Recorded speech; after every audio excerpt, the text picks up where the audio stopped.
Hey guys, happy Friday. Today's lesson is going to be on studying author's craft on a smaller scale. It's important to do this. You're going to be asked to do this in the future, next year in high school. But we're going to break it down a little bit smaller than I normally would so that it's a little bit more manageable for you guys. A couple of things. The quarter ends today, so make sure you're checking Infinite Campus for any missing work that you had. Contact that teacher if you need to. Also, let's see.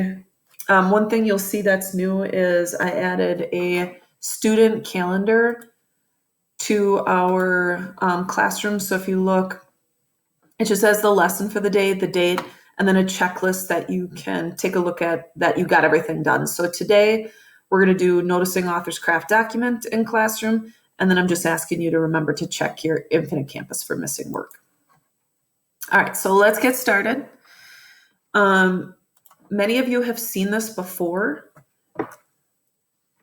This document was one that I used as this reading strategy to show people, it's not coming up, to show people how to notice strong words and think about author's craft. So if you look on the left side, I have, that's not working. On the left side, I have a page from Divergent. And I circled the word reprimand. I circled a couple different words, but I circled reprimand because it was a strong word, I thought. Then I have my step-by-step process here on what I do to study the word. I think, is it positive, negative? I think about what it means in context, and then why I think the author used it. So I thought the author used reprimand because it sounds like a more formal word. Normally kids say their parents yell at them, but the author chose a more formal word, maybe to show the relationship between characters is more formal, or maybe to show in their world it's a more formal relationship between kids and parents.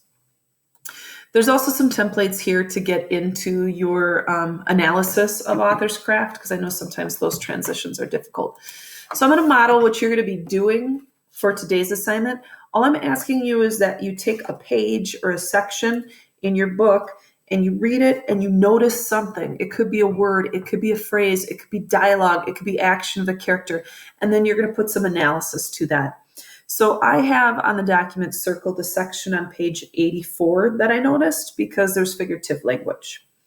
4 wanders through the crowd of initiates, watching us as we go through the movements again. When he stops in front of me, my insides twist like someone stirring them with a fork. So I noted my insides twist like, it's a simile, someone is stirring them with a fork. I put it on my page. If you see it, there's my evidence, and then I have the author's last name and the page number. Then came the analysis part. So I had to do a little bit of summary so people would know what it was talking about. In the book Divergent, as Tris is practicing her fighting techniques, then I put the quote. Then I explain it. I find the author's use of the simile interesting. Roth obviously wanted to emphasize how Tris was feeling at that moment. This shows that Tris is nervous, especially under Four's watchful eye. It helps the reader really imagine how the protagonist was feeling. It also could be introducing Four as a symbol because symbols usually evoke a sort of emotion, and we see that emotion here. Also, I know that when authors put similes or metaphors or any kind of figurative language in, they're trying to get us to stop and look at it. So your assignment today is going to be noticing one word, phrase, action, one chunk of your text, a small section. Then you're going to skim it and try to find something interesting. And then you're going to do some analysis. What do you think? It could be as simple as this. There is a document on Classroom with these questions in it. It also has my example for you too. If you have any questions, remember, email me. You can always take a picture of the book section if you want to too, and just do some analysis. But this is where I want to see your thinking about the author's choices in their book. All right.